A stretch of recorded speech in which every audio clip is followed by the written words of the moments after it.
मला खुश मीच करू शकतो, मला दुःखी मीच करू शकतो. इथं हा बिलीफ आपल्याला डेव्हलप करायचा. एकाच कारणावरून एकाच गोष्टीवर किती दिवस दुःखी राहणार आहे त्याच त्याच गोष्टींमध्ये.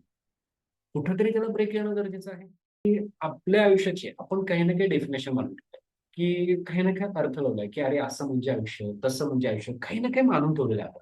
प्रेम म्हणजे पण काही ना काय मानून ठेवलंय, लग्न म्हणजे काही ना काय मानून ठेवलंय. इथं काहीतरी मानून ठेवलेलं आहे आपण, की कोणी मानून ठेवलंय, की अरे आयुष्य म्हणजे काय, हा चला फॅमिली सोबत एन्जॉय करणं. कोणी मानून ठेवलंय, की हा बायकोला खुश ठेवणं. कोणी म्हणून ठेवलंय, हा नवऱ्याला खुश ठेवणं. काही ना काही असं मानून ठेवलेलं आहे. मी एक गोष्ट स्पष्ट सांगू इच्छितो. एकदम क्लिअर, क्रिस्टल क्लिअर डोक्यात ठेवा. मी माझ्या अनुभवातून सांगतोय. तुम्हाला प्रत्येकाला इथे असलेल्या प्रत्येकाला अनुभव आलेला आहे, की हे बघा, फक्त काय त्या अनुभवातून आपण शिकणं गरजेचं आहे. अनुभव तर प्रत्येकाला आहे. येस. पण त्या अनुभवातून शिकणं पण गरजेचं आहे. काय आहे, की हे बघा, ज्याला खुश राहायचं ना, तो खुश राहणार. ज्याला दुःखी राहायचं आहे, त्याने दुःखी राहायचे कारणच शोधणार आहे. येस. ते एक म्हण आहे बघा, की असं म्हणतात, की "पीने वाले को पीने का बहाना चाहिए." तसंच आहे. दुःखी रहने वाले को दुःखी रहने का बहाना ही चाहिए. तसंच झालंय आणि तसंच खुश रहने वालों को खुश रहने का बहाना ही चाहिए. तुम्ही बघा, की ज्या लोकांना हर्ट होतंय, दुःख होतंय नातेसंबंधामध्ये, ठीक आहे.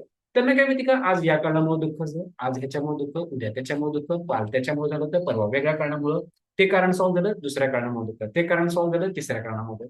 म्हणजे दुःखी राहणाऱ्याला दुःखाचं कारणच पाहिजेल आहे. खुश राहण्याला खुशीचं कारण पाहिजेल आहे. तर आपण पहिलं इथं डोक्यात इथं डिसाईड करणं गरजेचं आहे, की खरंच मला खुश राहायचंय का? हे बघा, एकाच कारणावरून, एकाच गोष्टीवरून किती दिवस दुःखी राहणार आहे त्याच त्याच गोष्टींमध्ये. कुठेतरी त्याला ब्रेक येणं गरजेचं आहे. कुठेतरी त्यातनं वर उठणं गरजेचं आहे. तुम्हाला हे बघा, तुम्हाला दुसरं कोणी खुश करू शकत नाही. मला खुश मीच करू शकतो, मला दुःखी मीच करू शकतो. इथं हा बिलीफ आपल्याला डेव्हलप करायचा. माझ्या खुशीचं कारण माझ्या हातात आहे, माझ्या दुःखाचं कारण माझ्या हातात आहे. बाहेरची घटना प्रॉब्लेम नाही. घटना ही एक माध्यम आहे.